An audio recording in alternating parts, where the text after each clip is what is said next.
Pode ser o Jesus a todos. Glorificamos ao Senhor por essa manhã, por essa oportunidade de mais uma vez, estudarmos a Palavra de Deus. Estamos iniciando um novo trimestre, uma nova lição. Estudamos sobre os profetas menores, as profecias, as mensagens que foram ditas há mais de 2.000, 3.000 anos atrás e que até o dia de hoje falam para a igreja, falam para nós, nos mostra que, independente do tempo que for, a palavra de Deus ela jamais passará. E nessa manhã, nesses próximos domingos, nessas próximas lições, estaremos estudando sobre os valores do reino de Deus, a relevância do Sermão no Monte para a Igreja de Cristo. Todas as vezes que nós olhamos a palavra de Deus, nós vemos que Jesus ele tinha alguns momentos onde ele parava em alguns lugares e pregava uma mensagem, falava alguma parábola. Mas o Sermão do Monte, nós podemos ver, é um período onde o Senhor ele mais se dedicou para ensinar algo a respeito da vida cristã, do caráter do servo de Deus e a expectativa do reino que ele trouxe, que está entre nós, e o reino físico também que ele trará, como nós estudamos na lição de Apocalipse, no período em que ele reinará aqui na terra. Nós vemos da importância que há em estudarmos a palavra de Deus, porque esse Sermão do Monte, ele funciona como uma espécie de... como se fosse um mapa para conhecer o Senhor. Nos mostra o que precisamos ser, não o que precisamos ter, mas o que precisamos ser para sermos parecidos com Cristo, para conhecermos o Senhor, para adquirirmos as bênçãos que Ele tem para as nossas vidas, para a sua igreja, e tudo que Ele preparou e tudo aquilo que Ele ainda há de trazer sobre nós, pois fomos comprados pelo Teu sangue, e sobre nós Ele colocou a Sua promessa, a Sua palavra, e hoje nós somos participantes dessas bênçãos grandiosas do nosso Deus. Nessa manhã nós estaremos estudando sobre as bem-aventuranças. Nas próximas lições nós continuaremos estudando sobre os outros tópicos dessa pregação do monte, ou o sermão da montanha. Mas essa manhã nós vamos nos ater à primeira parte, que é sobre as bem-aventuranças. Os irmãos que têm revista, se coloquem de pé, os que não têm também se coloquem, e abre a sua Bíblia. Os que não têm revista, abre a sua Bíblia no Evangelho de Mateus, capítulo 5. Lá estaremos lendo do verso 1 ao 12. E quem tem a revista, vamos ao título da lição, o Sermão do Monte, o caráter do reino de Deus. A gente vai fazer a leitura do título da lição e depois o texto áureo. Vamos lá, título da lição, o Sermão do Monte, o caráter do reino de Deus. Texto áureo. Bem-aventurados sois vós, quando vos injuriarem e perseguirem, e mentindo, disserem todo mal contra vós, por minha causa. Mateus 5:11. Nós vamos à leitura bíblica em classe, que está na próxima página já, que é o Evangelho de Mateus, capítulo 5, do verso 1 ao 12. Como estou vendo que está todo mundo com a revista ou com a Bíblia, nós vamos fazer como é a leitura mesmo no culto. Tá? Para não ficar um ler aqui, outro ler lá, vamos fazer para ser uma leitura mais rápida, mais dinâmica. Eu leio primeiro e os irmãos juntos leem o próximo verso. Como é no culto, eu leio um, os irmãos leem, é responsivo. Primeiro verso diz assim: Jesus, vendo a multidão, subiu ao monte e, assentando-se, aproximaram-se dele os seus discípulos. E abrindo a boca, nos ensinava, dizendo: Bem-aventurados os pobres de espírito, porque deles é o reino dos céus. Bem-aventurados que choram, porque eles serão consolados. Bem-aventurados os mansos, porque eles herdarão a terra. Bem-aventurados que têm fome e sede de justiça, porque eles serão fartos. Bem-aventurados os misericordiosos, porque eles alcançarão misericórdia. Bem-aventurados os limpos de coração, porque eles verão a Deus. Bem-aventurados os pacificadores, porque eles serão chamados filhos de Deus. Bem-aventurados que sofrem perseguição por causa da justiça, porque deles é o reino dos céus. Bem-aventurados sois vós, quando vos injuriarem e perseguirem, e mentindo disserem todo mal contra vós por minha causa. Exultai e alegrai, porque é grande a vossa palavra no céu, porque assim perseguiram os profetas que foram antes de vós. Amém. Diácono Lohan, orando ao Senhor. Amém.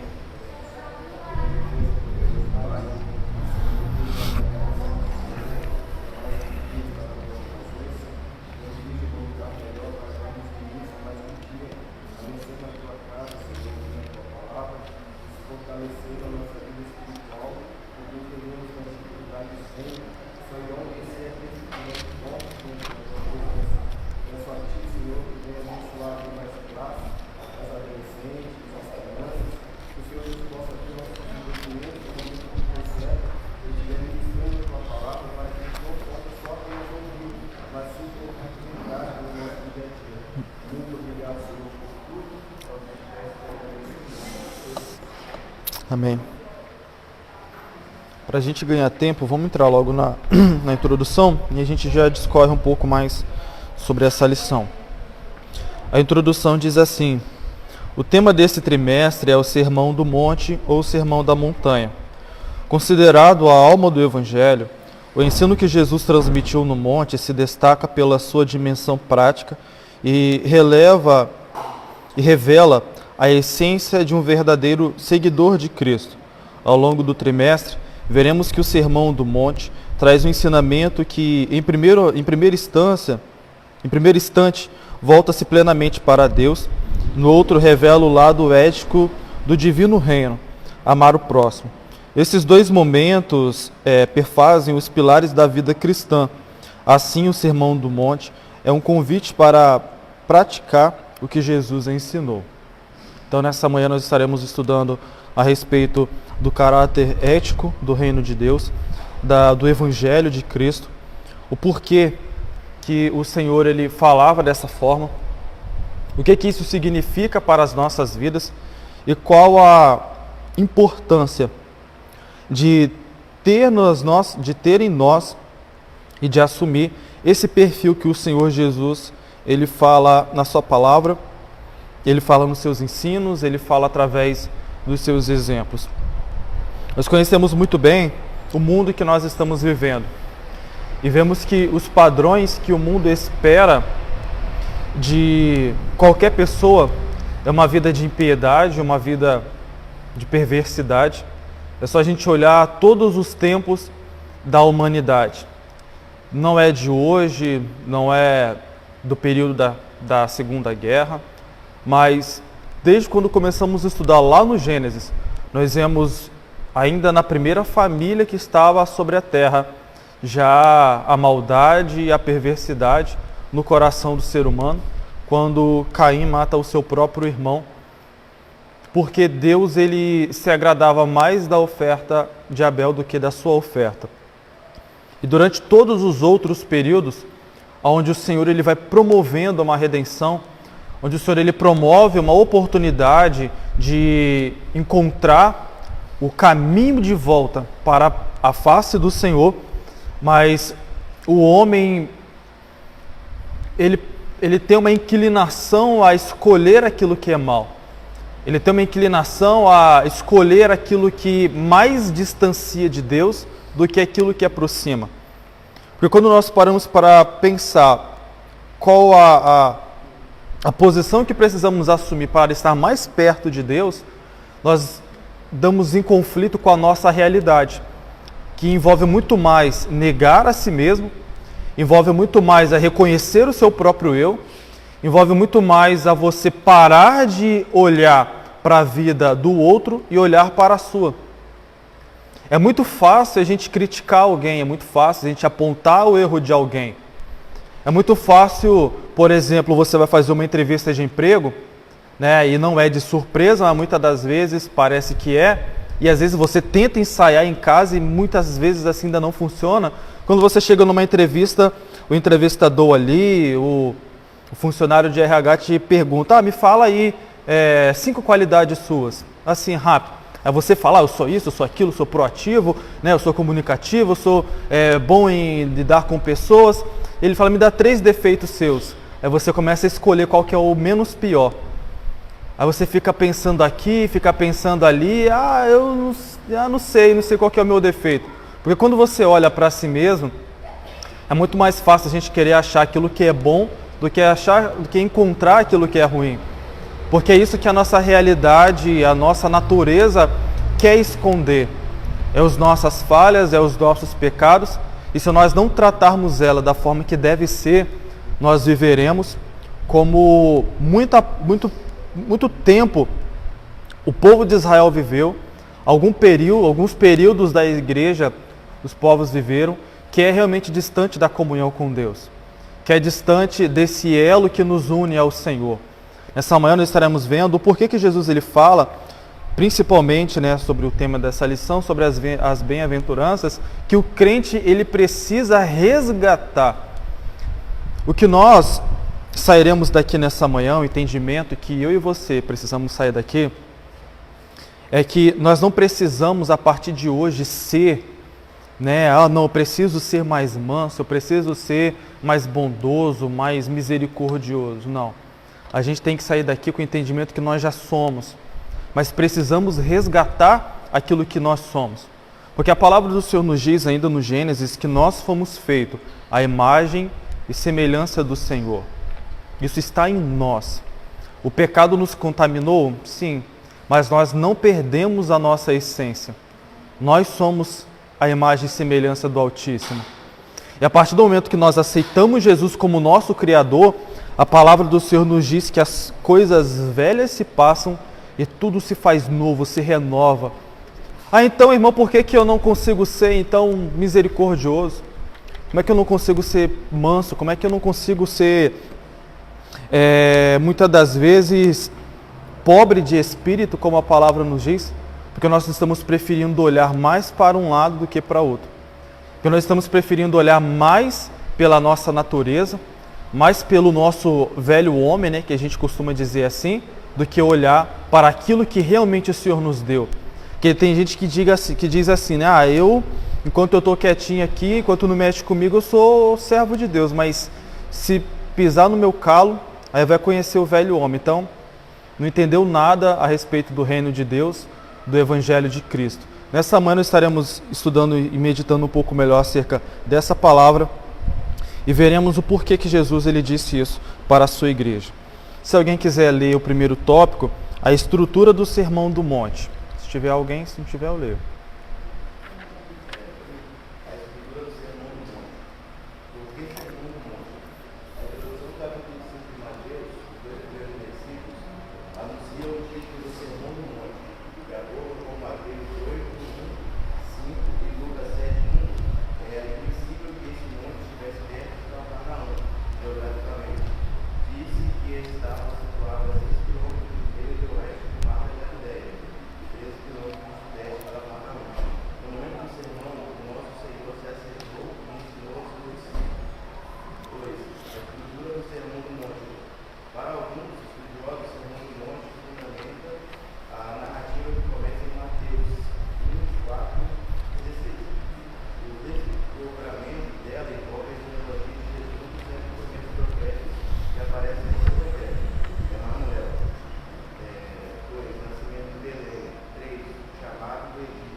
Amém, obrigado.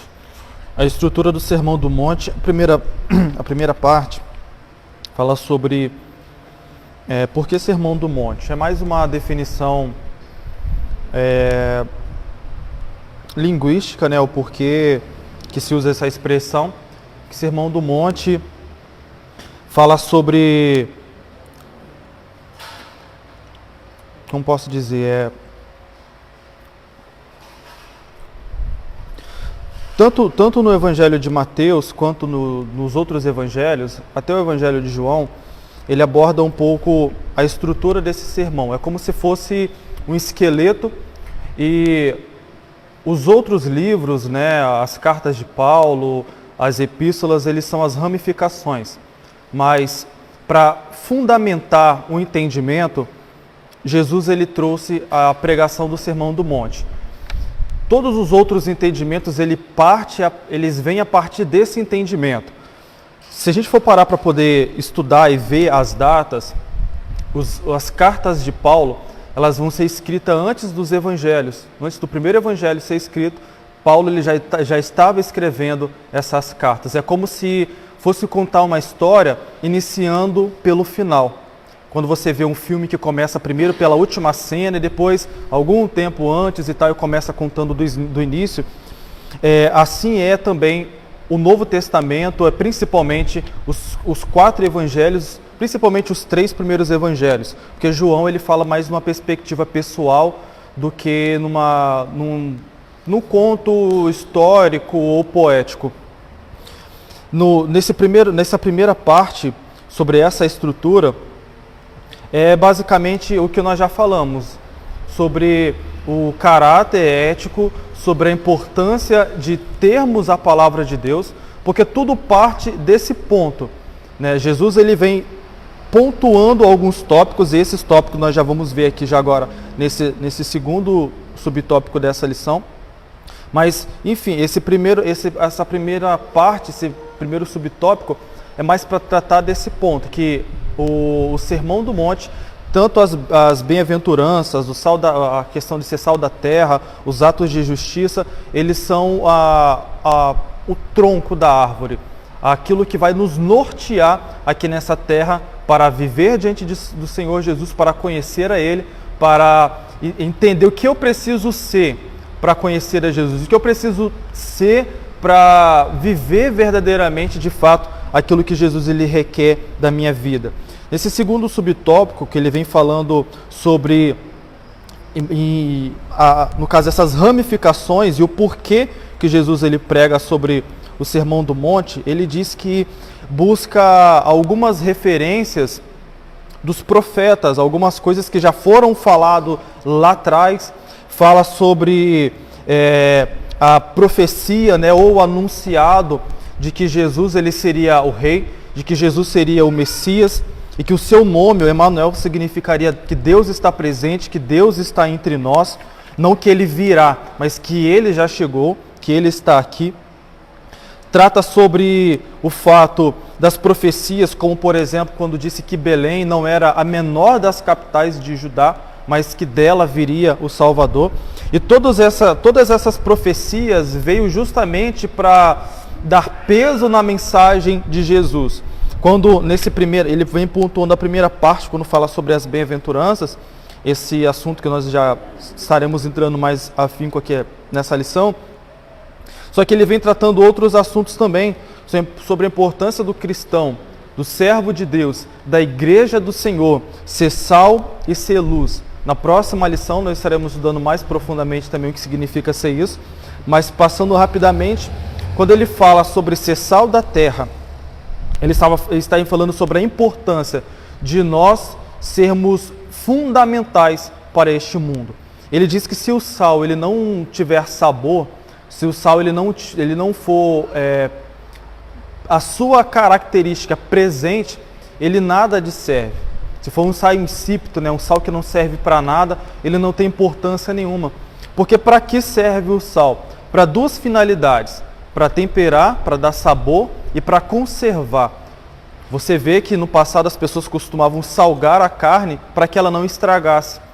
Hoje você tem carne de sol, você tem carne seca, ou seja, carne que não precisa ser refrigerada, que é o fato de ser salgado, ele conserva. É isso que Jesus ele está dizendo que a igreja precisa ser, que nós precisamos ser. Nós precisamos fazer a diferença nessa terra, dando um entendimento, dando um sabor, dando a percepção de que existe algo maior, que os prazeres deste mundo, eles não são nada, eles não significam nada, que realmente o que importa é o que Jesus ele tem. E a importância de preservarmos esse mundo no propósito em que ele foi criado, de ser a morada dos servos de Deus, de ser a habitação do Senhor, de ser o lugar que Deus entregou para o seu povo poder viver aqui e poder desfrutar das maravilhas que ele fez.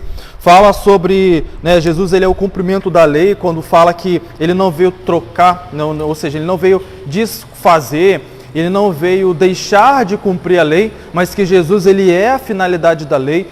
Todo o Antigo Testamento aponta para Cristo e nem um tio, nem um jota deixaria de ser cumprido. Mas é importante lembrar que quando chega agora o nascimento de Jesus, o Antigo Testamento, de certa forma, algumas leis, elas deixam de ser praticadas, porque Jesus ele é a finalidade. O escritor aos Hebreus, ele diz que com a mudança de sacerdócio, há a mudança de lei.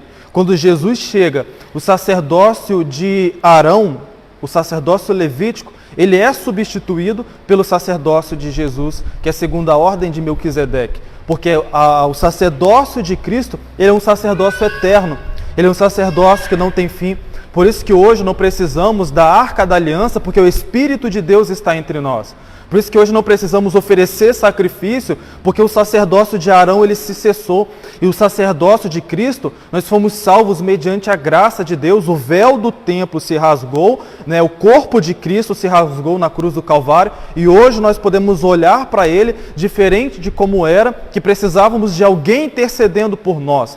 Precisávamos de alguém levar um sacrifício para que esse sacrifício fosse transferido a nossa culpa sobre ele e chegasse agora diante de Deus algo para nos justificar. A lei de Jesus nos mostra, estaremos vendo isso em outras lições também, que com a mudança desse sacerdócio, Jesus ele não veio trazer a lei porque o judeu era difícil demais de cumprir.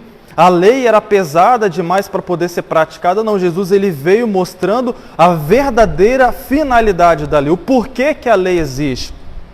Jesus ele chega a usar algumas vezes a expressão, dizendo assim, não foi dito aos antigos, amarás o teu amigo, o teu irmão, e odiarás o teu inimigo? Mas ele diz, uma nova lei vos dou, entretanto eu lhes digo, ou seja, isso quer dizer uma nova lei ele estava trazendo, que você vai amar o seu inimigo e você vai interceder por aqueles que te perseguem. Ao invés dele diminuir, hoje você tem que amar ele e você tem que interceder por ele. Então, Jesus ele é o cumprimento da lei e essa lei nos atingiu e nós vivemos debaixo dessas ordenanças do Senhor. Fala sobre as declarações de sabedoria, que nós não podemos viver conforme vivem os ímpios, conforme vivem as pessoas que estão simplesmente vivendo por essa vida, edificando as suas vidas sobre algo superficial, que preferem confiar na força do seu braço ao invés de confiar no Senhor. Que nós devemos confiar inteiramente em Cristo, porque é dele que vem a nossa força. De forma alguma nós iremos conquistar o reino de Deus, de forma alguma nós iremos conquistar a excelência da nossa vida nessa terra sem a ajuda do Senhor. Ninguém é autossuficiente. Embora temos a capacidade de fazer algumas escolhas, de fazermos algo da nossa vida, em lugar algum nós iremos chegar, eu digo, num ponto de excelência, se o Senhor não estiver conosco. Nós somos completamente dependentes do Senhor. Aqui ele diz que o Sermão do Monte deve ser compreendido e valorizado a partir da autoridade messiânica de Jesus, para chamar pessoas a viver uma nova vida no reino de Deus. Quando nós vemos a conversa de Jesus com Nicodemos, ele é como se fosse um breve resumo do que é o Sermão do Monte. Porque quando Jesus está diante de Nicodemos, ele diz o seguinte, que ninguém pode ver a Deus se não tiver um novo nascimento. Ninguém pode conhecer o Senhor se não nascer de novo. Nicodemos fica assim sem entender mais o que é nascer de novo. Ele diz que aquele que é nascido da carne é carne, mas aqueles que são nascidos do Espírito, eles são Espírito. Nós não veremos a Deus se nós não nascermos da água e do Espírito. Esse nascimento da água não tem a ver com o batismo de João Batista.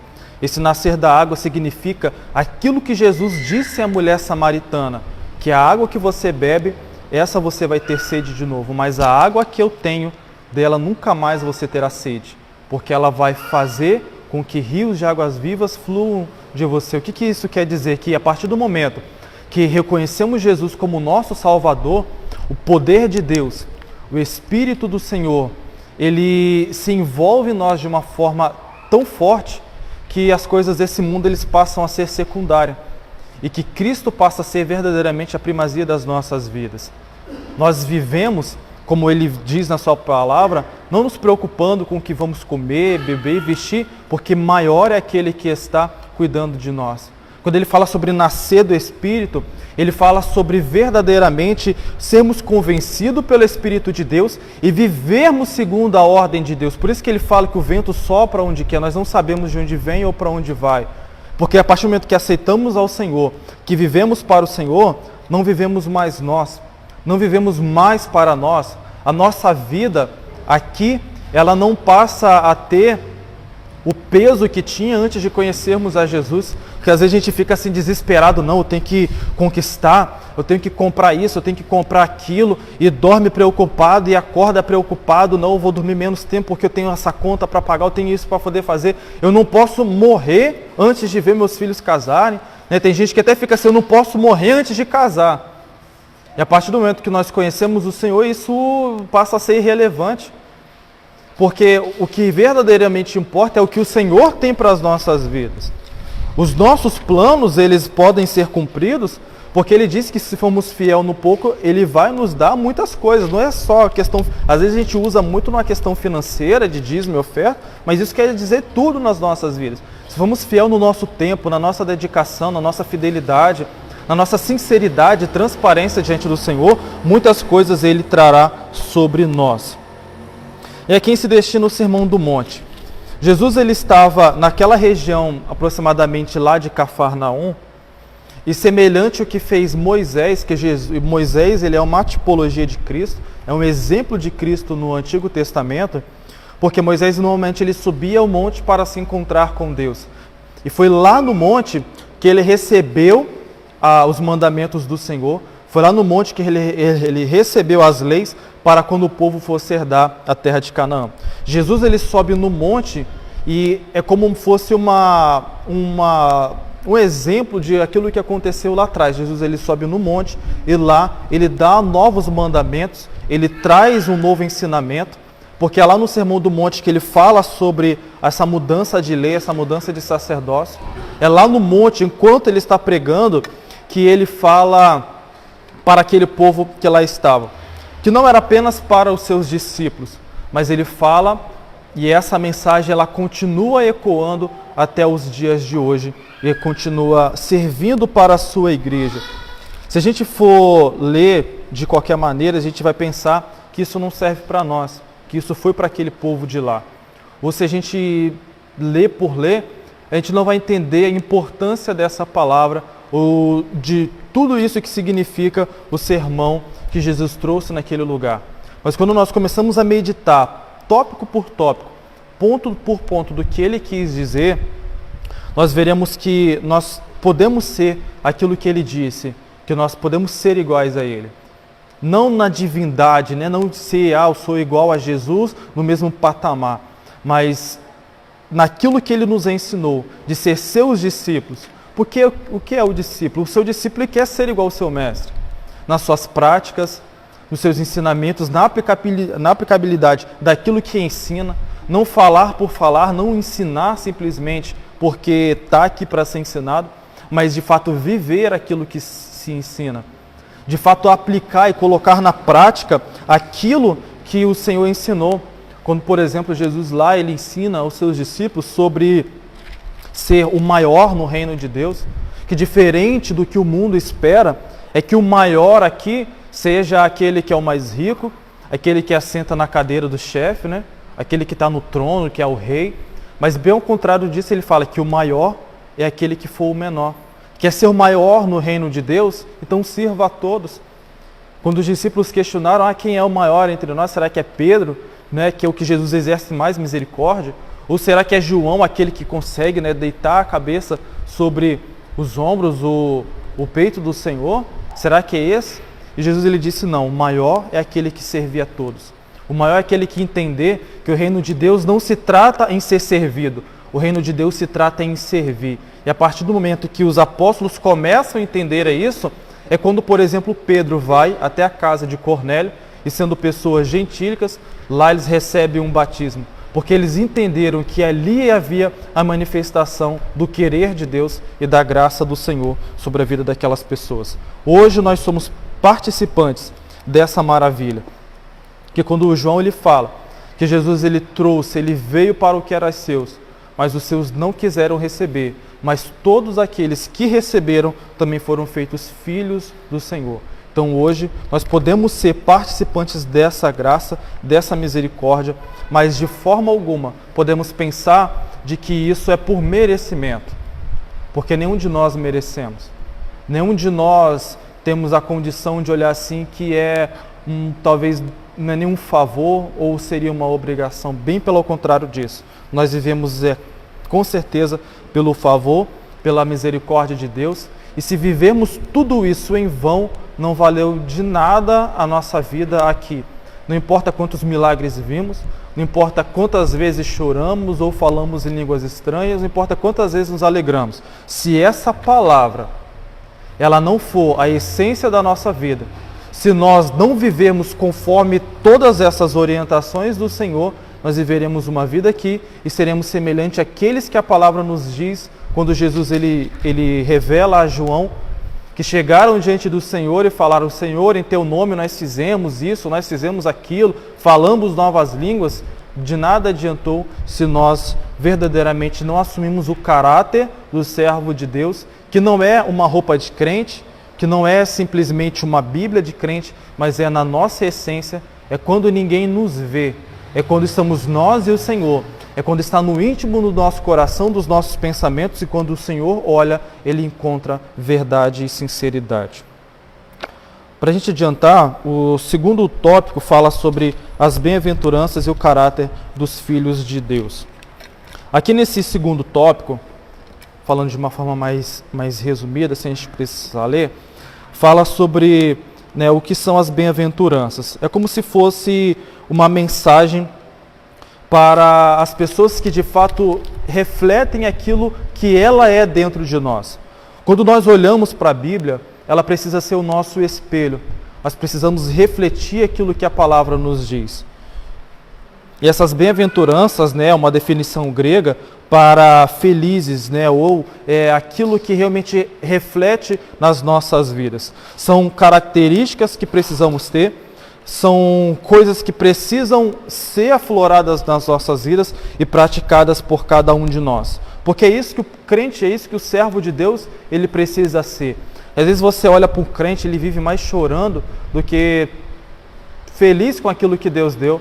Existem pessoas que vivem mais em prol daquilo que não tem do que aquilo que Deus já deu.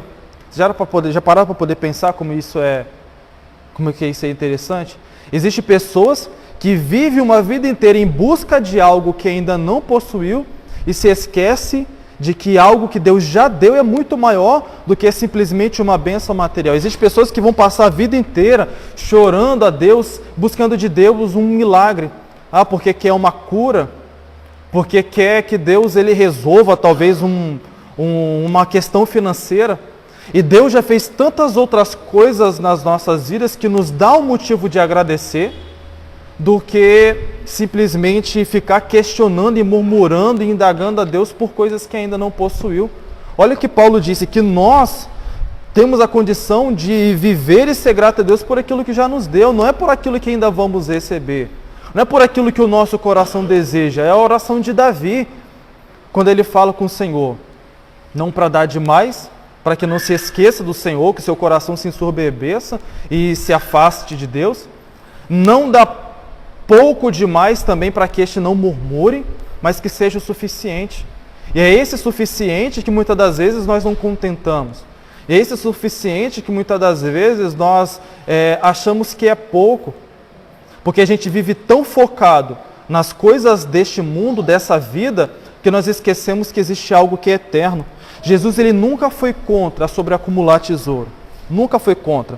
Só que existe uma diferença sobre a importância de acumular tesouro no lugar certo. Ele fala que adianta você acumular tesouro nessa terra, onde a traça vai consumir, a ferrugem e os ladrões vão roubar. Mas é questão de ser inteligente, acumular tesouro nos céus, onde a traça não consome, onde a ferrugem não pode consumir e os ladrões não podem tomar.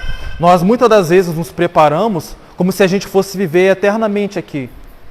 Nós muitas das vezes nos preparamos nessa vida como se nós fôssemos viver eternamente desfrutando do fruto do nosso trabalho, do fruto dos nossos estudos, da nossa dedicação para essa vida. Mas nos esquecemos que após esse momento, o período que formos transformados, que tivermos os nossos corpos glorificados, nós vamos ter a eternidade para desfrutar daquilo que nós acumulamos diante do Senhor. E se nós não temos trabalhado, o que é que nós vamos receber?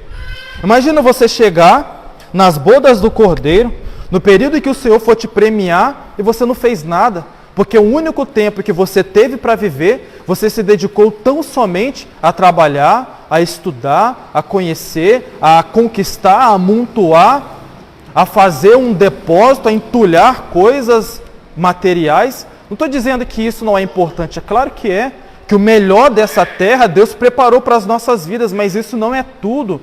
Se a gente vive tão somente para as riquezas dessa vida, a gente é o mais miserável de todos, porque a gente tem a eternidade.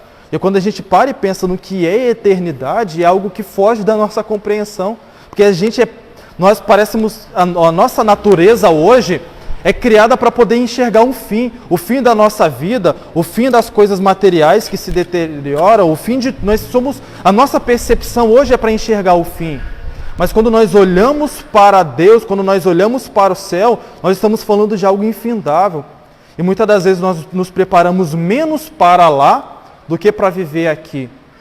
E é sobre isso o que a palavra do Senhor nos diz, que nós precisamos, sim, prepararmos a nossa vida para desfrutar o melhor aqui. Deus, ele tem bênçãos financeiras, materiais, conforto para o seu povo, mas ele tem algo muito maior reservado para nós na eternidade.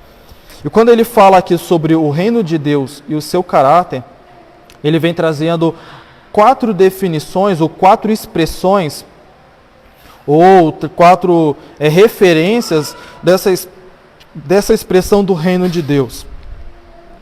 Que ele fala sobre o reino de Deus no nosso coração.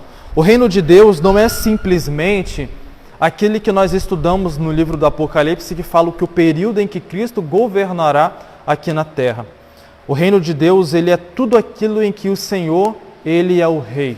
O reino de Deus é tudo aquilo que o Senhor governa, é tudo aquilo que o Senhor é primazia, é prioridade. E quando ele fala sobre o reino de Deus no nosso coração, é quando, por exemplo, Jesus ele estava diante dos fariseus e eles questionaram sobre o reino de Deus. E Jesus disse o seguinte: o reino de Deus não é algo que você simplesmente pode ver. E você pode dizer, o reino de Deus está aqui ou o reino de Deus está lá. Porque o reino de Deus está entre vós, ou em outra definição, o reino de Deus está dentro de vós. Ou seja, o reino de Deus é tudo aquilo que ele governa. Se o seu coração é governado por Deus, nós fazemos parte do reino de Deus. Se a nossa vida, se o nosso ser é governado pelo Senhor, nós fazemos parte do reino de Deus. É o que Jesus disse, o reino de Deus já está entre vós, o governo do Senhor já está nas vossas vidas.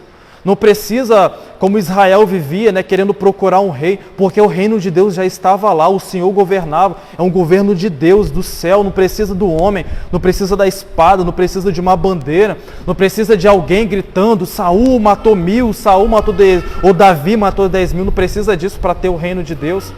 Não precisa de ter simplesmente um governo democrático ou monarca para poder esse ser o reino de Deus. Se as nossas vidas são guiadas pelo Senhor, se as nossas escolhas são pautadas na palavra de Deus e naquilo que o Senhor quer, em primeiro lugar, o reino de Deus está em nós.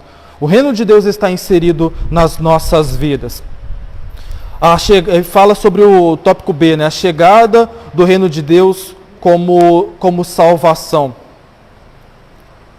Jesus, ele fala quando, por exemplo, ele estava ali ensinando e chega um jovem rico diante dele e fala que queria seguir o Senhor, né? Bom mestre, que faria para conhecer, né, ou herdar a vida eterna, ou conhecer o reino dos céus. E Jesus fala alguns tópicos para ele sobre as leis, sobre os mandamentos. E ele disse: tudo isso eu já tenho guardado desde a minha mocidade, desde a minha infância. Eu já tenho guardado sobre honrar o Pai, sobre temer ao Senhor, servir ao Senhor acima de todas as coisas, enfim, todos esses pontos eu já tenho praticado. Mas quando Jesus olha para o coração dele, vê que ainda faltava alguma coisa. Vê que o apego dele às coisas materiais era muito maior do que ele fazia sobre guardar as leis e os mandamentos. Quando Jesus disse para ele que era para ele vender tudo o que tinha e dar aos pobres, Jesus não está falando que a gente tem que fazer um voto de pobreza, né? Os franciscanos lá que diz, né, que a gente tem que ser que o servo de Deus mais ali afinco é aquele que dorme no chão, aquele que não tem um pão dentro de casa. O servo de Deus é aquele que tem que morar numa casa caindo aos pedaços. Isso não tem nada a ver com o que Jesus ele disse. Quando Jesus ele disse: vende o que você tem e dá aos pobres, Jesus estava dizendo que é para ele tirar do seu coração todo o apego às coisas deste mundo, porque maior é o que ele tem para nós no céu. Não que Jesus poderia, não que ele poderia ter, não que ele poderia novamente, quem sabe, conquistar as bênçãos, as coisas financeiras, mas em que, a partir do momento em que o apego às riquezas, o apego àquilo que é material, aquilo que é perecível, superficial, domina o nosso ser, nós não temos condições de conquistar aquilo que é eterno. Não que o crente tem que ser pobre, né? Não que o crente tem que viver uma vida ali miserável, andar com roupa rasgada, viver de uma forma a mendigar. Que parece que isso, que muitas das vezes que você vê as pessoas falando que é a característica de um servo de Deus, aquele que vive mais de doação do que trabalha, tem a casa com a multidão de filhos e prefere, não, Deus vai me sustentar, e vive pedindo ajuda àquele. Isso não é a vida de um servo de Deus. Se tem alguém que está vivendo nessa condição, Jesus pode mudar, Jesus pode transformar, mas isso não tem nada a ver com o caráter do reino de Deus. Ele fala sobre toda a criação e a volta do Senhor, sobre essas referências, né, as características do reino de Deus entre nós. A palavra do Senhor nos diz, no livro na carta de Paulo aos Romanos, que a natureza, a criação, ela geme, ela clama pela volta do Senhor. E Paulo ele diz que o nosso espírito, ele anseia, né, e ele intercede diante de Deus com gemidos inexprimíveis, porque nós também, aqueles que conhecem a Cristo, aqueles que de fato entendem da importância do reino dos céus, são aqueles que clamam pela volta de Cristo. Nós não podemos viver como se Cristo fosse voltar amanhã. Nós não podemos viver como se a volta de Cristo fosse algo futurístico. Nós devemos viver clamando pela volta de Cristo hoje. Quando Jesus ensina sobre orar, e a oração do Pai Nosso não é para ser uma reza, é uma estrutura de como deve ser a nossa oração, ele fala que venha a nós o teu reino, nós devemos orar para que aquele reino de Deus venha sobre nós.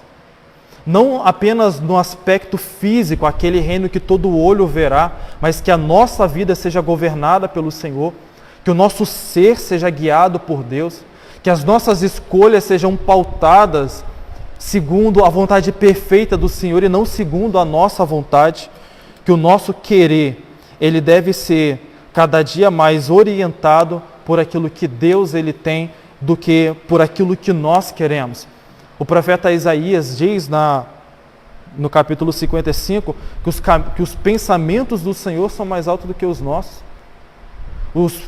Aquilo que o Senhor pensa para nós é muito maior do que aquilo que nós conseguimos imaginar. Então cabe a nós, como servos do Senhor, compreender que o reino do Senhor está entre nós. Nessa questão do domínio, daquilo que Ele é Senhor, daquilo que Ele governa. Mas também termina dizendo que Ele é aquele que trará o seu reino de forma física e que nós estaremos aqui não apenas para ser governado por Ele, mas para governar também juntamente com Cristo. E é por isso que nós nos preparamos, é por isso que nós vivemos, para que naquele dia em que Ele chamar a sua igreja, nós venhamos fazer parte daquele povo escolhido, daquele povo que preferiu viver a palavra de Deus do que viver segundo aquilo que o mundo espera. É viver segundo mais a inclinação do nosso espírito, do querer do Senhor, do que segundo a inclinação da nossa carne, porque ela nos levará à morte. Não é a morte que o Senhor tem preparado para o seu povo, o Senhor tem preparado vida eterna. Aqui fala sobre os súditos do reino de Deus, e ele vem destacando nesse ponto algumas características dos súditos do reino de Deus, que somos nós. E ele vem pontuando cada uma dessas bem-aventuranças. Quando, por exemplo, ele fala no capítulo 5, no verso 3 que nós lemos, ele diz: bem-aventurados os pobres de espírito, porque deles é o reino dos céus.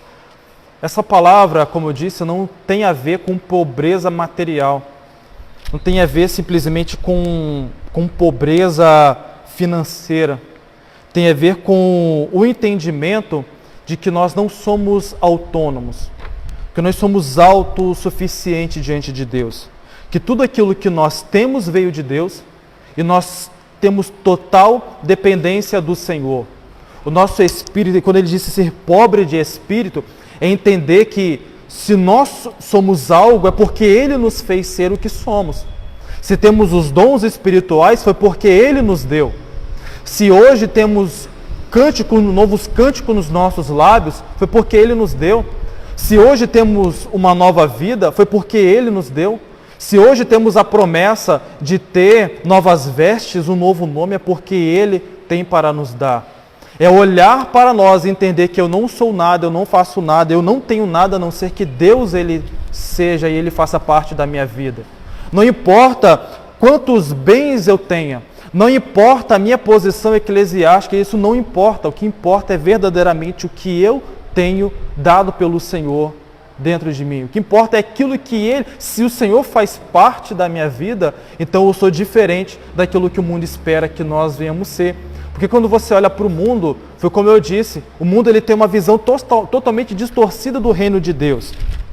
Jamais a gente vai chegar, porque a nossa natureza nos inclina dessa forma, jamais a gente vai olhar para uma pessoa pobre, agora nesse sentido de financeiro, e dizer, esse cara aí é um bem-aventurado, quem dera se um dia eu fosse igual a ele, não ter um carro para poder andar, não ter uma casa para morar, não ter nenhum dinheiro de passagem para andar de ônibus, ter que ficar andando a pé, quem dera se eu fosse o cara. Jamais a gente vai fazer isso.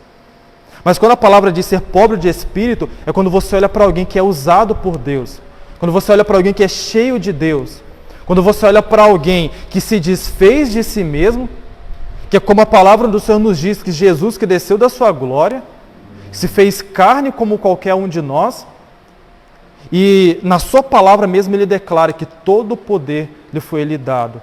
Não porque simplesmente ele era Cristo, ele é Cristo, mas porque ele entendeu que tudo aquilo que ele recebeu veio de Deus. Que tudo aquilo que ele fazia era Deus que estava fazendo na vida dele.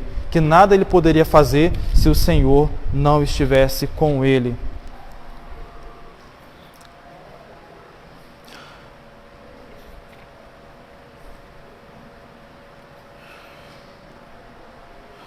Aqui o comentarista ele disse que cada bem-aventurança é um traço do caráter de quem vive os valores do reino de Deus. Porque cada ponto que nós vemos aqui nessa palavra, ele é uma característica daquele que realmente conhece a Cristo. Foi como eu disse, é algo que já está em nós. Não é algo que nós precisamos ser. Não, a partir de hoje eu preciso ser pobre de espírito, a partir de hoje eu preciso ser totalmente dependente de Deus. Não, é porque nós já somos totalmente dependentes de Deus. Não é agora olhar e dizer, não, agora realmente vou ser servo de Deus, eu realmente vou ser alguém que vou ser usado pelo Senhor. Cara, se você está na igreja e você não está sendo usado por Deus, então você não é servo de Deus. Se você está aqui, se você faz parte desse lugar, se você participa da Santa Ceia, e isso já não é algo que você pratica, então você não é. Porque a partir do momento que nós reconhecemos a palavra de Deus e cada ponto, cada detalhe, isso é diferente de você receber uma bênção. Isso funciona como um chicote, você mais apanha do que você recebe um carinho. Porque isso confronta com o nosso caráter. E o caráter é muitas das vezes aquilo que nós não queremos tratar. O caráter na nossa vida muitas das vezes é aquilo que nós ignoramos. Por isso que você vai ver crente que dá calote no outro. Por isso que você vai ver crente que quer crescer puxando o tapete do irmão. Você vai ver crente que está vendo o seu irmão caminhando de uma forma que vai sofrer uma correção, mas ele fica assim, não, eu vou deixar. Eu vou deixar porque eu quero ver o circo pegar fogo. Eu quero ver o negócio acontecer. Porque quer se promover em cima da tragédia do outro. Está vendo que é uma situação que pode ser contornada, que pode ser resolvida, mas prefere mais se alegrar com a destruição e com a derrota de alguém do que falar e trazer o alerta para aquele que está caminhando dessa forma. No outro ponto, Jesus ele disse que bem-aventurados os que choram, porque eles serão consolados. Esse choro não tem a ver com aquela pessoa que é emotiva, né? Tá assistindo ali a novela das 8 e começa a chorar, eu vou herdar o reino de Deus porque eu choro. Não tem nada a ver com o que você vê, sei lá, uma história, você está lendo ali no livro de romance, isso não tem nada a ver com ser emotivo. Quando ele disse bem-aventurados os que choram, porque eles serão consolados, tem a ver com você jamais se alegrar com aquilo que entristece a Deus. Tem a ver com jamais você se contentar com aquilo que te afasta do Senhor. Tem muito mais a ver com você ficar ali angustiado por saber que o seu pecado faz separação entre você e Deus, do que você simplesmente ficar esperando que algum profeta revele o seu pecado. Tem muito mais a ver com você entender que se você viver uma prática de pecado, você está entrando por um caminho largo que vai te levar a uma perdição, que vai te levar distante de Deus, do que simplesmente você chorar por qualquer coisa. Porque quando ele disse que aqueles que choram serão consolados, está dizendo o seguinte, que a partir do momento que você pecou, porque nenhum de nós estamos imunes ao pecado, mas a partir do momento que você pecou, você se arrependeu, você entendeu que esse pecado pode trazer um distanciamento entre você e Deus, que esse pecado fez com que entristecesse o Espírito do Senhor, que esse pecado fez com que algo ruim trouxesse para a sua vida, e você busca o perdão de Deus, você procura, como a palavra do Senhor nos diz, deixar, se arrepender, e a partir desse momento, ter o entendimento de que o Espírito de Deus ele age como um consolador, te dizendo que por mais que você pecou, e você deixou ter um advogado diante do Senhor, que é Jesus Cristo, que Ele intercede diante do Senhor, que por mais que você pecou, por mais que você errou, você se arrependeu, você deixou essa prática, você abandonou isso ainda não é o fim. O Senhor, Ele tem ainda a vida eterna preparada para nós. É a graça, é o favor de Deus que nós não merecemos. É a graça de Deus, essa força capacitadora para andarmos em santidade, para vivermos em santidade diante do Senhor. Porque, como eu já disse outras vezes, a graça não é tão somente para nos conduzir a um caminho de perdão, mas a graça também é um caminho para nos conduzir a um caminho de verdade, a estar firme diante do Senhor, a entender que nós temos condições de resistir ao pecado. Olha o que Jesus disse à mulher adúltera, né? Cadê os teus acusadores? Eles não foram? Eles não te condenaram? Eu também não te condeno, porém vai e não peques mais. Jesus sabia que ela ia pecar, Jesus sabia que ela ia errar, porque nós não estamos imunes ao pecado. Mas quando ele disse vai e não peques mais, ele estava dando a ela o entendimento de que podemos sim resistir ao pecado, porque não vem nenhuma tentação sobre nós que não seja humana. Se fosse do campo espiritual, aí sim, né, Satanás veio de uma forma, né, espiritual, veio um pecado espiritual e eu não consegui resistir. Mas quais são as inclinações do nosso pecado? Não são pecados de área humana? Não são tentações que vêm muitas das vezes na nossa fraqueza e nós temos condições de resistir. Nós temos condições de vencer. Vamos ser super crentes? Sempre vamos vencer? Não. Por isso que a palavra nos diz que se porventura cairmos, se porventura pecarmos, nós temos um advogado diante do Pai, que é Jesus Cristo. E o Espírito do Senhor pode agir sobre as nossas vidas como um consolador, nos mostrando que ainda a vida eterna é reservada para cada um daqueles que buscam o arrependimento. Ele fala sobre os mansos, porque eles herdarão a terra. Quando fala sobre manso, ele fala justamente sobre essa característica de se, como ele disse, né, de ser longânimo, de tardar-se em irar-se, de entender que por mais que temos a natureza, que por mais sanguíneos que venhamos ser, né, que tem gente que é assim, se pisar no meu pé, eu vou pisar na sua cabeça, né, não mexe comigo porque eu vou resgatar lá atrás aquele velho eu, e isso não tem nada a ver com aquilo que a palavra do Senhor nos diz. Quando ele fala sobre ser manso, olha a transformação que o Senhor fez na vida de várias pessoas, principalmente na Bíblia Sagrada. Você vai ver ali, por exemplo, Moisés, que foi alguém que, ao ver um dos seus irmãos sendo punido, sendo castigado por um egípcio, ele é tomado de uma ira a ponto de ir lá e de matar aquele homem. Só que antes de matar, ele olha para ver se alguém está vendo. Né? Ele vê, não tem ninguém vendo, então ele vai lá e mata. E a partir do momento que ele mata, ele enterra, o seu pecado é descoberto. Ele passa por todo aquele processo na vida dele. E a palavra do Senhor nos diz que ele se tornou um dos homens mais mansos sobre a terra. E essa questão da mansidão não tem nada a ver com ser bobo, né? Você vai ver alguém querendo te pisar e você vai dizer, não, pode pisar. Alguém está querendo te botar para baixo, está querendo te humilhar, ou enfim, te constranger, e você vai ficar ali, não, pode falar mais, isso não tem nada a ver.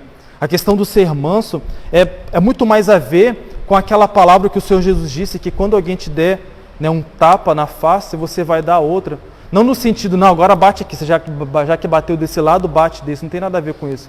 Tem a ver com entender do exercício da misericórdia, que é um dos outros pontos que ele fala sobre a bem-aventurança. A partir do momento que alguém te ofendeu, a partir do momento que alguém fez algo contra você, você exerce a misericórdia sobre a vida dessa pessoa ao ponto de dar uma nova oportunidade, ao ponto de entender que nós também precisamos das bênçãos do Senhor. Que se nós erramos e o Senhor ele está pronto a nos aceitar, pronto a nos atender, pronto a nos transformar, a nos regenerar, quando temos a mansidão nos nossos corações, nós nos tardamos em nos irar. Nós nos tardamos a querer agir e entendemos que o agir do Senhor é maior. A vingança vem da parte de Deus. Não é pela força do nosso braço, não é querer agir pela nossa impulsão, né? Querer tomar uma decisão ali no momento da ira, mas é entender de que tudo existe um porquê, mas que também que toda ação ela vai existir uma reação. Se eu, diante da afronta de alguém, fazer algo também que seja pecaminoso, isso não vai me justificar diante de Deus. É como, por exemplo, alguém chega e mata o filho de um pai de família. Ele vai lá agora e mata aquele que matou o seu filho. Isso não vai justificar. Não é o fato de eu matar alguém que matou meu filho que vai me justificar diante de Deus. Vai dizer, não, agora tá quite. Um pecado, ele jamais vai justificar outro. Mas é entender que o Senhor, o Deus que nós servimos, Ele fará justiça e Ele pode agir em nosso favor. Ele continua dizendo que bem-aventurados que têm fome e sede de justiça, porque eles serão fartos. A nossa condição espiritual, ela tem muito a ver com a fome espiritual que nós temos. Se nós somos servos do Senhor, que temos fome pela palavra de Deus, como disse que é pão, se nós temos sede pela palavra de Deus, pela justiça do Senhor, a nossa condição espiritual ela vai ser muito diferente daqueles que vivem meramente por viver. Daqueles que saem da sua casa e que vem para a igreja simplesmente para receber. Não, eu estou vindo aqui porque eu preciso dessa porta aberta, eu preciso que o Senhor faça isso pela vida de alguém. Porque quando ele disse que aqueles que têm fome e sede de justiça, esses serão fartos, tem muito a ver com a nossa busca, tem muito a ver com a nossa intensidade por aquilo que Deus tem para realizar nas nossas vidas. Pode perceber que aqueles que são muito mais aplicados à obra de Deus são aqueles que vivem melhor as bênçãos que Deus tem para nos dar. Aqueles que têm fome ali na oração, na palavra, na consagração, são aqueles que vivem muito mais felizes com aquilo que Deus já deu, ao invés de esperar que a felicidade venha através daquilo que ainda não recebeu. Se ficar colocando a expectativa sobre algo que ainda não veio, a gente vai esquecer de viver o agora e de ser grato por aquilo que nós já temos. Fala muito mais a ver com você buscar e quando você recebe, você desfruta disso, você coloca em prática na sua vida, do que simplesmente viver aqui nessa vida esperando por que Deus realize coisas atrás de coisas e esquecemos de desfrutar daquilo que Ele já tem nos dado. A questão de ser farto é isso, é você entender, é nós entendermos que o Senhor já nos deu algo. E esse algo nós precisamos usar com excelência, praticar com excelência. Se Ele tem muito mais para nos dar, melhor. Mas aquilo que nós já temos que fazer, temos que pôr em prática, temos que exercitar para que mais e mais Deus cumpra nas nossas vidas. Fala sobre os misericordiosos e esses alcançam misericórdia. Esse tem muito a ver com os mansos, né? Porque esses também herdarão a terra. Tem muito mais a ver com você entender, com nós entendermos que da mesma forma que nós buscamos as misericórdias de Deus, nós jamais podemos negar o perdão àquele que busca. Porque perdão não tem nada a ver com mérito, não tem nada a ver com merecer. Jamais a gente vai perdoar alguém, vai ter a necessidade de perdoar alguém que não fez nada contra nós. Se eu não fiz nada contra você, por que você vai me perdoar? O perdão, né, a misericórdia tem muito mais a ver com aquele que precisa, com aquele que necessita, do que aquele que não precisa de nada. E quando nós exercitamos a misericórdia, o Senhor também é misericordioso com cada um de nós. É muito semelhante à parábola do credor, né? O credor incompassivo. Ele busca o perdão de uma dívida absurda que ele tem, que não consegue pagar, mas ele não quer perdoar uma dívida mínima daquele que deve algo para ele. E a partir do momento que o Senhor vê que ele não quer perdoar uma dívida mínima, aquilo que ele também tinha, aquela dívida absurda que ele não conseguia pagar, ele também agora deixa de receber o seu perdão. É o entendimento de que nós buscamos o perdão de Deus para herdar o reino dos céus, nós buscamos o perdão de Deus para poder viver uma vida boa aqui, mas quando alguém peca contra nós, quando alguém faz algo contra nós, eu não vou te perdoar. Por mim que você vá para os infernos, né? Assim que tem gente que fala, por mim que você morra. Quando você vê alguém fazendo algo, você quer muito mais o mal, a destruição, do que exercitar misericórdia. E aqui o Senhor disse que os misericordiosos alcançarão misericórdia. Quando os apóstolos perguntaram a Jesus até quantas vezes nós precisamos perdoar alguém, ele disse o que? 7? Não, é 70 vezes 7. Ou seja, nós precisamos exercitar misericórdia porque isso não tem a ver com cada um de nós. Tem a ver com aquele que recebe. Se aquele que busca a misericórdia, se nós que buscamos a misericórdia diante de Deus verdadeiramente mudamos o nosso ser, isso não muda Deus, isso muda nós. Mas a partir do momento que nós negamos a misericórdia para alguém, nós precisamos lembrar que nós também buscamos a misericórdia de Deus. E que nenhum de nós estamos imune a falhar. Porque quantas das vezes nós falhamos? Quantas das vezes nós falamos que não vamos fazer algo e fazemos? Quantas das vezes isso não precisa nem ser contra alguém, muitas das vezes é contra nós mesmos. Você disse assim, eu não vou tomar essa decisão, você toma e quebra a cara. Eu não vou entrar por esse caminho, eu não vou falar isso, eu não vou agir dessa forma e age e quebra a cara. Se nós muitas das vezes erramos contra nós mesmos, imagine contra Deus, contra alguém. Então nós precisamos exercitar misericórdia, porque nós também alcançaremos as misericórdias do Senhor. Ele fala, bem-aventurados limpos de coração, porque eles verão a Deus. Ser limpo de coração é quando nós chegamos ao ponto de ter domínio sobre aquilo que antes nos dominava. É entender que o pecado ele não faz parte da nossa vida. Nós não precisamos dele para ser feliz. Nós não precisamos do pecado para viver uma vida satisfeita. Nós não precisamos de viver um relacionamento, viver algo impuro, viver a imoralidade sexual, a imoralidade dessa vida.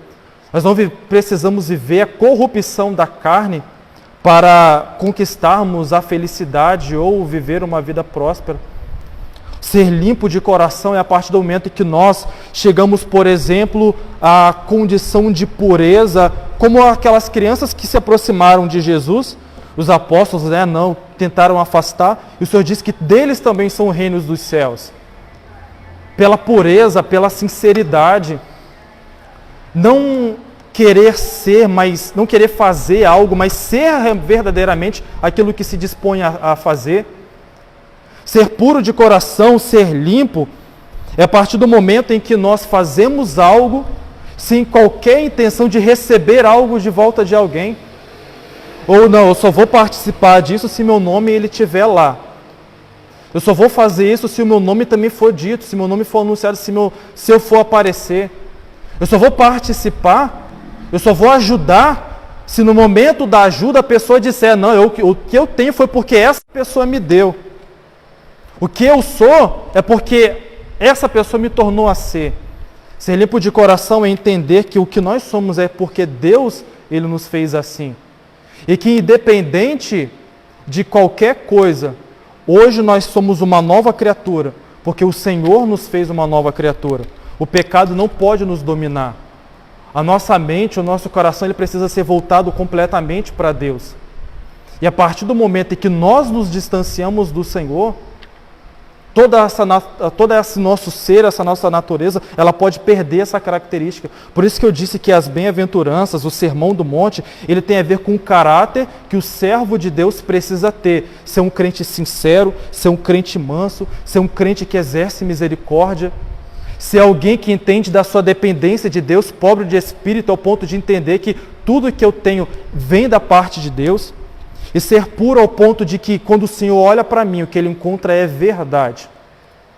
Quando Ele olha para o meu coração, o que Ele encontra é verdadeiramente uma submissão a Ele, do que simplesmente uma intenção de barganha. Eu só vou fazer se Deus me der. Eu só vou fazer isso se Deus ele realizar aquilo. Ser puro de coração é como a própria palavra do Senhor nos diz. É entender que Ele já nos limpou, que Ele já nos transformou e hoje nós podemos viver como uma nova criatura diante do reino dos céus. Ele fala sobre os pacificadores, porque eles serão chamados filhos de Deus. Tem muito a ver com ser misericordioso e com ser manso. Ser pacificador é justamente quando você procura trazer a solução, procura trazer a paz, ao invés de ficar ali, acrescentando ali um pingo de discórdia.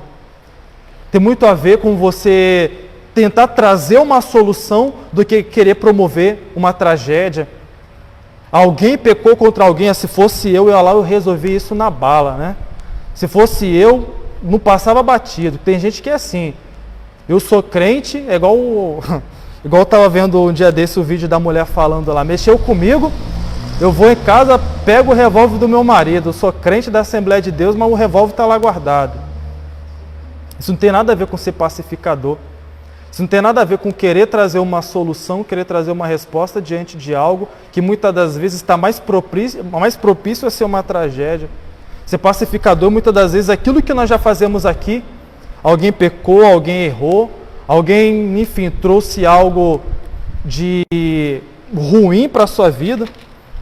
E quando a pessoa está lá, muitas das vezes querendo mais se entregar ao pecado, ao desânimo, à derrota, chega os pastores, chega o pastor, chega a igreja e procura trazer uma solução, pacificar, trazer um ponto final para aquilo que está acontecendo, mas no sentido de resgatar, de reconstruir, de fazer com que algo novo seja extraído de algo que pode se tornar uma tragédia. De sermos verdadeiramente aqueles que a partir do momento que estamos diante de diante de uma situação que o mundo escolheria, como por exemplo, Jesus ele prega, Jesus ele está ensinando, passa ali alguns fariseus, enfim, passa algumas pessoas que rejeitam a palavra do Senhor, rejeitam a Cristo. Tiago e João, eles vão falar o quê? Senhor, manda a gente descer fogo do céu, permita que fogo do céu consuma esse povo todinho aí, porque estão rejeitando o Senhor e estão rejeitando a sua palavra. E o Senhor, ao invés de atender, querer que fogo descesse do céu e consumisse aquele povo ali todinho, o Senhor permite com que eles vão, porque a palavra foi semeada. E agora se aquela terra vai receber ou não, isso é um outro detalhe. Mas é não agir em cima da ira, é trazer uma outra solução diante daquilo que o mundo espera, uma decisão nossa de uma forma talvez que vai trazer mais prejuízo do que benefício. E ele termina dizendo: bem-aventurados sois vós, quando vos injuriarem e perseguirem, e mentindo disserem todo mal contra vós por minha causa. Sobre as bem-aventuranças, ele termina dizendo que nós devemos nos alegrar. Quando sofremos perseguições, é muito similar ao que em Atos dos Apóstolos fala, que a partir do momento que estava Pedro, estava ali os discípulos pregando, foram lá, surraram eles, e eles ficaram felizes, né? Parece que quem olha assim de fora, poxa, eles ficaram alegres por sofrer, mas eles ficaram felizes por serem dignos de padecer por amor a Cristo. Eles ficaram felizes porque eles foram ali, viram neles algo da parte de Deus. E entenderam que eles eram uma ameaça para a condição pecaminosa que o mundo estava vivendo. Nós devemos nos alegrar, né? Como a palavra do Senhor nos diz: exultai-vos e alegrai-vos, porque é grande o vosso galardão. Aqui nessa terra nós chegamos, igreja do Senhor, justamente para fazer isso, para incomodar o inferno, para sermos a diferença. O que Jesus ele diz lá na frente, na próxima lição, ele diz: ser sal da terra, ser luz do mundo. Nós precisamos ser a diferença, fazer a diferença. Não está falando sobre ser perseguido, ser injuriado pelo nosso pecado. Não está falando de ser perseguido e injuriado pelo nosso opróbrio, sobre aquilo que nós fizemos, né? A nossa culpa. Está falando de ser perseguido justamente por amor a Cristo. No período de pandemia, no período onde estavam mandando fechar tudo, no período onde você tinha que chegar de máscara, que você é obrigado a fazer isso, a fazer aquilo, a igreja continuar de pé. Até o dia de hoje existe, por exemplo, em alguns países que decretaram ali lockdown, que colocaram lei, decreto, tudo quanto é tipo de coisa, e pastores foram presos porque abriram a igreja no período de pandemia, fora do Brasil. Pastores que foram presos porque no período onde existe ali um governo, que o cristianismo ele é excluído e que o Islã ele domina, né, uma religião muito mais muçulmana, e pastores são mortos, pessoas são perseguidas por amor a Cristo, pessoas morrem por amor ao Senhor. Isso aqui não está falando sobre você ser perseguido por uma culpa, por um pecado, por algo que você fez. Está falando de ser perseguido por amor a Cristo, por amor ao Senhor. O nosso pecado, as pessoas vão falar sim, porque o nosso opróbrio ele jamais se apagará, as pessoas sempre vão trazer menção sobre ele. Não importa quanto tempo passe, isso sempre continuará sendo dito. Se não fosse assim, as Escrituras não falariam sobre o pecado dos homens de Deus, de Davi, de Salomão, enfim, sobre todos esses homens. Mas não importa a falha que cometemos, maior é aquilo que o Senhor ele faz sobre as nossas vidas, maior é aquilo que Deus realiza por cada um de nós. Se fomos perseguidos, se fomos injuriados por amor ao Senhor, Ele disse que nós devemos nos alegrar, porque maior é o nosso galardão no reino dos céus. E finalizando sobre o terceiro tópico, ele vem dizendo sobre nós sermos bem-aventurados. Isso é um estado permanente da perfeita satisfação e plenitude, estado de felicidade e serenidade. A partir do momento que nós vemos essas características em nós, nós podemos viver de uma forma que satisfaça o Senhor. Foi como eu disse, nós precisamos sair daqui nessa manhã resgatando aquilo que Deus já nos deu. Porque quando nós aceitamos ao Senhor como nosso Salvador, nós recebemos o Espírito de Deus em nós, Isso está inserido nas nossas vidas. Mas é como se tivesse em compartimentos que nós precisamos abrir. É como se tivesse em gavetas que nós temos que abrir e resgatar. Como se tivesse entulhado pelo nosso eu, pela nossa vaidade, se tivesse entulhado ali pelo nosso velho homem. E nós precisamos trazer para fora aquilo que o Senhor já tem nos dado, porque cada uma dessas bem-aventuranças não é algo que nós precisamos conquistar. Não é algo que, Senhor, me dê longanimidade, Senhor, me torne manso, Senhor, me faça ser misericordioso. Não, isso já está em nós. Mas é preciso com que nós vamos resgatar isso e exercitar isso que o Senhor já nos deu. Porque, como eu disse lá atrás, quando Ele nos fez a sua imagem e semelhança, é justamente nos dando aquilo que é a sua essência. O amor, a misericórdia, a compaixão, a obediência, a fidelidade, a verdade, a transparência. Tudo isso é o que o Senhor representa e isso é o que nós também somos.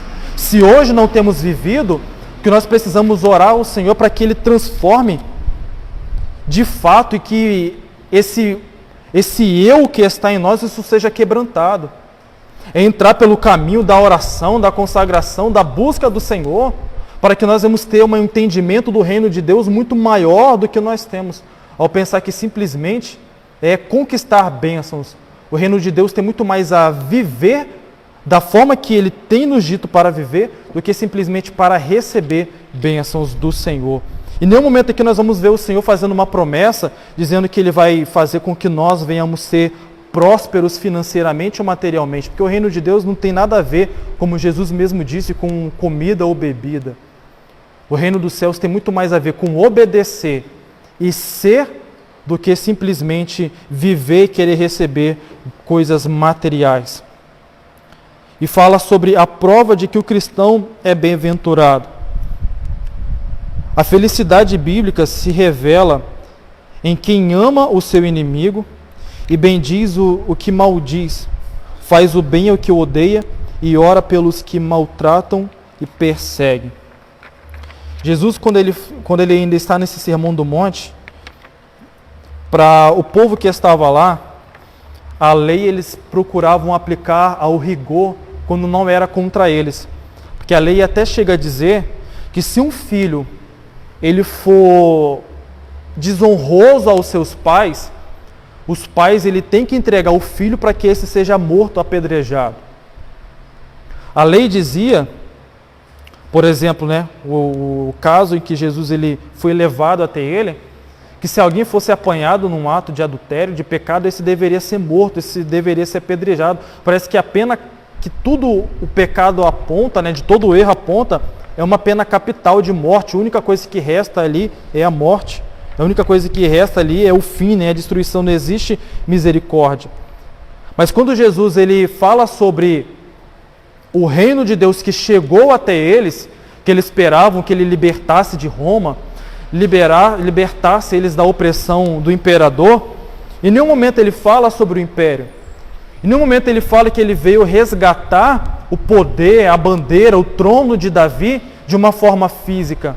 Mas ele fala, eu vim resgatar aquilo que se perdeu, que foi o coração do homem, que foi a comunhão do homem com Deus, que foi o entendimento do homem da palavra de Deus, que foi o entendimento de que o Senhor ele se alegra muito mais com a obediência a Ele do que com o sacrifício. Que o Senhor tem muito mais vida para nos dar do que simplesmente a morte que o mundo tem para nos oferecer. Não estou falando simplesmente de morte física, tem muito mais a ver com a morte espiritual.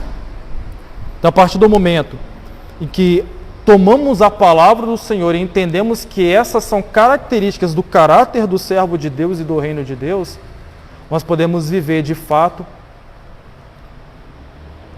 tudo aquilo que o Senhor tem preparado para a nossa vida aqui nessa terra.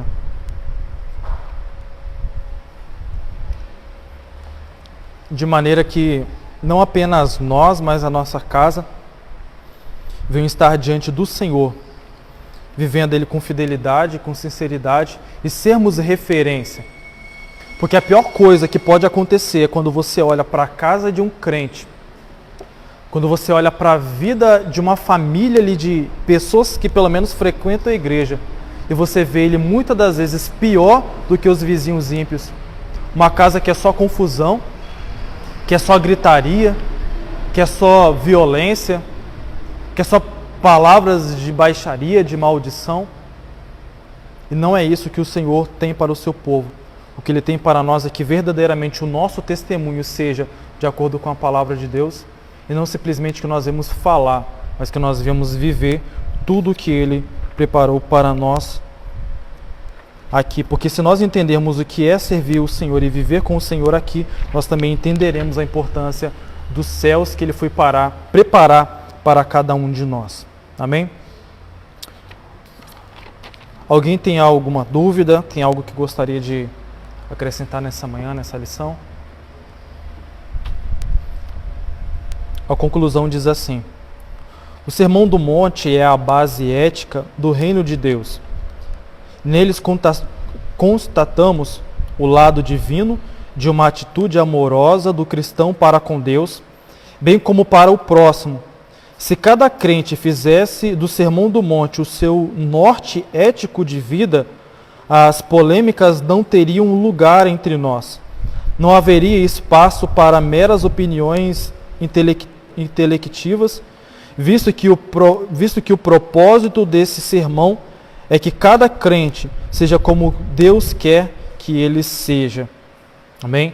Que nessa manhã, cada um de nós, cada um daqueles que nos acompanham, que essa mensagem, né, está sendo transmitida, ficará gravada, vemos de fato assumir o caráter do servo de Deus, do povo do Senhor sobre essa terra, para ser a diferença, para fazer a diferença, e que Cristo venha verdadeiramente, quando olhar para nós, se agradar da nossa conduta. Assim como ele olhava para Jó e dava testemunho de Jó, de alguém que era justo, que era reto, que se desviava dos maus caminhos, que se preocupava com a condição espiritual daqueles que estavam sobre a sua família, e isso fazia com que Deus se agradava dele de uma forma grandiosa, ao ponto de fazer com que a vida dele cada dia mais se tornasse melhor. Não estou dizendo do lado em que ele perdeu, mas ao lado que ele conquistou, porque ele termina a sua trajetória dizendo que ele conheceu a Deus muito mais no período da prova do que antes. Ele se aproximou de Deus muito mais no período da perda do que no período em que ele já tinha conquistado algo. E Deus tornou a situação dele muito melhor do que era quando ele ainda não tinha passado por toda aquela provação. Que Deus possa abençoar a vida de cada um dos irmãos. Vamos fazer o fechamento da lição. Peço aos irmãos que se coloquem de pé.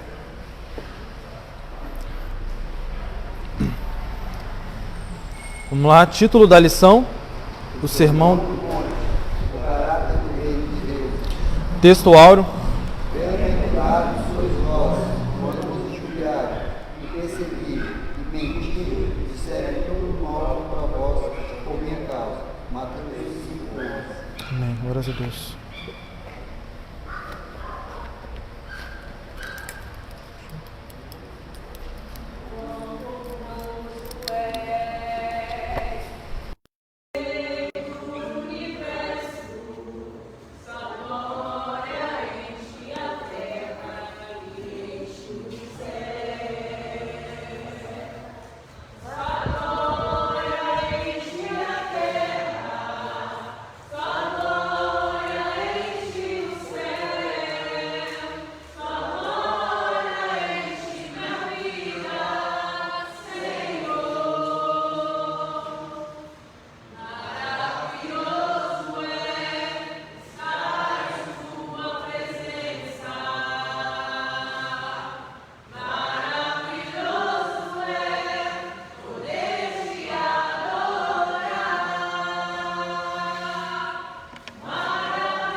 lição desse trimestre é falar sobre os valores do reino de Deus.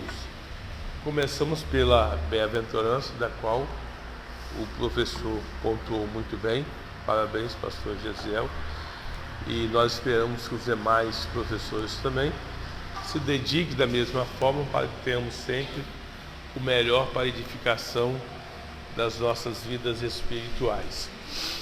Hoje eu começo também a me manifestar em gratidão aos irmãos que desde quarta-feira se empenharam aqui na restauração da pintura do templo. Eu vi que várias vezes os irmãos saíram tarde daqui. Inclusive ontem foi 5h10 da manhã, quando vocês estavam despedindo daqui. A gente percebe que foi uma luta acirrada nesses 4 dias. Mas graças a Deus que vencemos essa etapa. A honra e a glória é lógico e evidente que é para Jesus. Mas o parabéns é para cada um de vocês que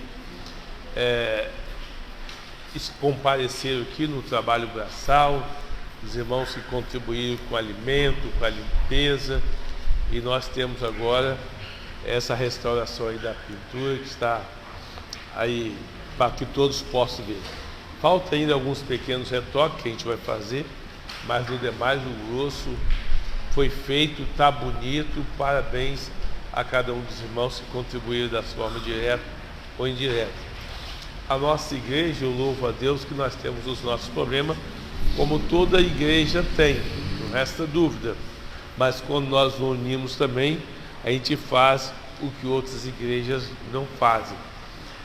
A semana passada, o Círculo de Oração visitou uma determinada igreja aí, e no momento eu e o Júlio, nós fomos em 2 carros para levar os irmãos lá. E na hora do culto, lá no momento, eu fui no sanitário lá e eu vi a diferença. Uma igreja grande igual aquela, o tempo bonito e tal, e o sanitário não dizia nada, né? Eu falei, olha que coisa, o nosso sanitário da nossa igreja parece mais, né, um sanitário de hotel 5 estrelas, coisa chique mesmo, né? E enquanto aquela igreja lá, uma igreja que tem a sua nave do tempo toda bonita, com ar-condicionado e tudo e tal, mas na hora que você vai lá no sanitário, você vê aquele sanitário bem michuruco.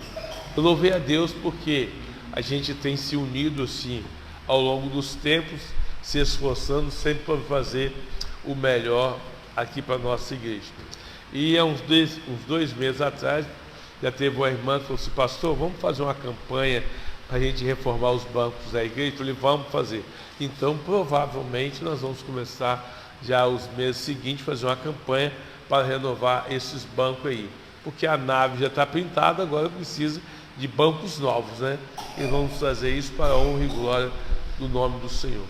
Todas as vezes que a gente vai fazer essas coisas, parece assim, que os valores são bem altos, né?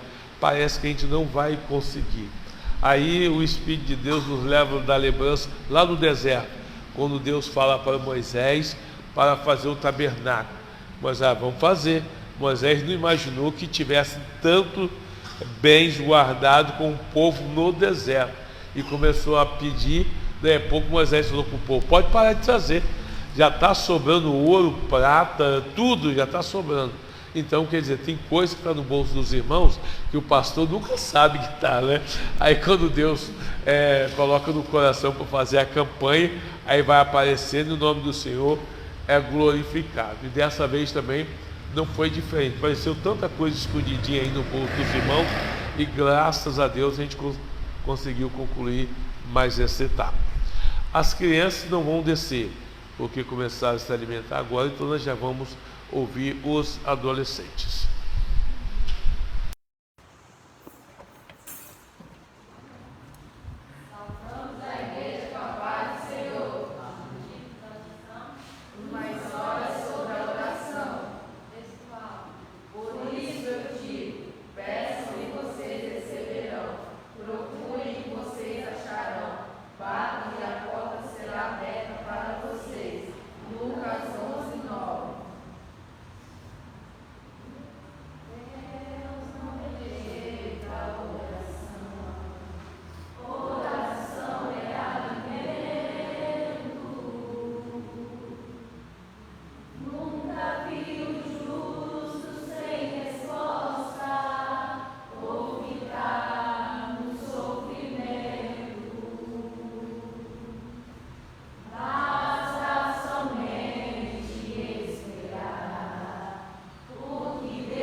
presente, 1 visitante, 7 total de assistência e 8 de oferta. Classe dos adultos, 38 matriculados, 26 presentes, 12 ausentes, não temos visitante e 16,50 de oferta. Total geral de pessoas no termo 45 e de oferta 35 e 40. A partir de domingo que vem, a diaconisa Câmara estará substituindo a irmã Geisa até que ela possa retornar. Então a irmã Câmara estará fazendo provavelmente os dois relatórios. A irmã Geisa não fazia, mas está impossibilitada. O diácono Douglas, o presbítero Douglas, cobria a irmã Geisa e agora o Lisboa está fazendo isso. Então a irmã Câmara estará fazendo o trabalho dele nesse período. Limpeza do templo. Eu dei uma prioridade a quem não veio ontem ajudar na limpeza do templo, porque os irmãos já estavam cansados da semana, né? E alguns irmãos ficaram na limpeza do tempo inteiro aqui. Não seria nem justo colocá-los novamente hoje. Então, eu fiz uma prioridade para quem não veio. Primeiro, todos os adolescentes vão participar da limpeza. Ninguém vai se regar, não, tá? Eu vigiando vocês. Irmão Brian, irmã Zélia, pastor Brunella, que cooperadora Luna, que cooperadora Luna, que cooperadora Cris, que vão conduzir a limpeza do templo nessa manhã. Café da manhã, irmã Regina, pastor Miguel, pastor Carlos Breno, para a parte comestível, diaconisa Silvana, cooperadora Luna e Brian, vão trazer o café e o café.